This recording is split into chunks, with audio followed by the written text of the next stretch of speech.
Shalom, damai sejahtera untuk kita semua. Assalamualaikum warahmatullahi wabarakatuh. Perkenalkan, nama saya Angela Kristi dari Fakultas Fisip Hukum, Prodi Hukum kelas A dengan NIM I1025303. Di sini saya akan membuat video dengan tujuan untuk memenuhi tugas UTS saya dari mata kuliah Ilmu Politik di bawah dosen pengampu Ibu Nur Fadilah. Di sini saya akan membahas tentang teori-teori politik menurut para ahli. Ya baik, kita langsung saja masuk dalam penjelasan materi. Di dalamnya kita akan membahas terlebih dahulu apa sih pengertian dari teori politik dan teori-teori politik menurut para ahli. Pertama, pengertian umum teori politik.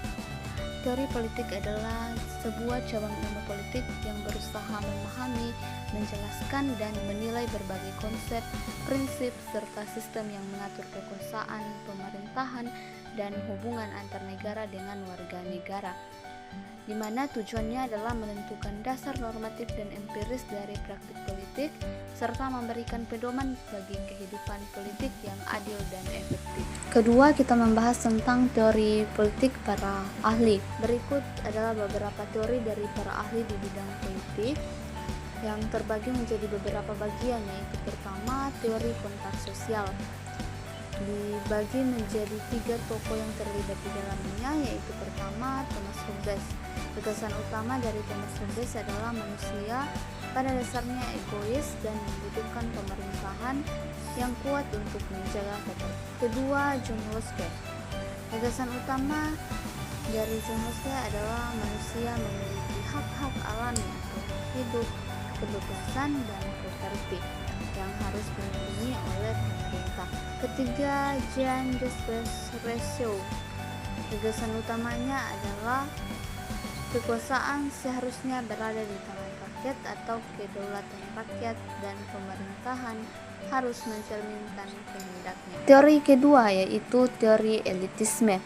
Di dalamnya ada juga terlibat 3 tokoh, yaitu yang pertama Vilfredo Pareto, di mana gagasan utamanya yaitu masyarakat selalu diperintah oleh sekelompok kecil elit yang memiliki kualitas. Kedua, Gaetano Mosca. Gagasan utamanya adalah dalam setiap masyarakat selalu ada kelas penguasa yang terorganisir dan mendominasi. Selanjutnya, ketiga, Robert Michels. Gagasan utamanya adalah organisasi cenderung menjadi oligarkis seiring waktu atau hukum besi oligarki. Teori yang ketiga yaitu teori ketergantungan. Ada 2 tokoh yang terlibat di dalamnya, yaitu pertama Raoul Prebys. Gagasan utama dari Raoul Prebys adalah negara-negara pusat atau developed countries mengeksploitasi negara-negara pinggiran melalui perdagangan internasional. Kedua, dari Andre Gunder Frank. Gagasan utamanya adalah keterbelakangan negara-negara pinggiran adalah akibat langsung dari eksploitasi oleh negara-negara pusat. Teori yang keempat yaitu teori pilihan rasional. Ada 2 tokoh yang terlibat di dalamnya, yaitu yang pertama Anthony Downs. Gagasan utamanya adalah aktor politik atau pemilih partai politik bertindak rasional untuk memaksimalkan keuntungan mereka. Tokoh yang kedua itu Mansur Olson.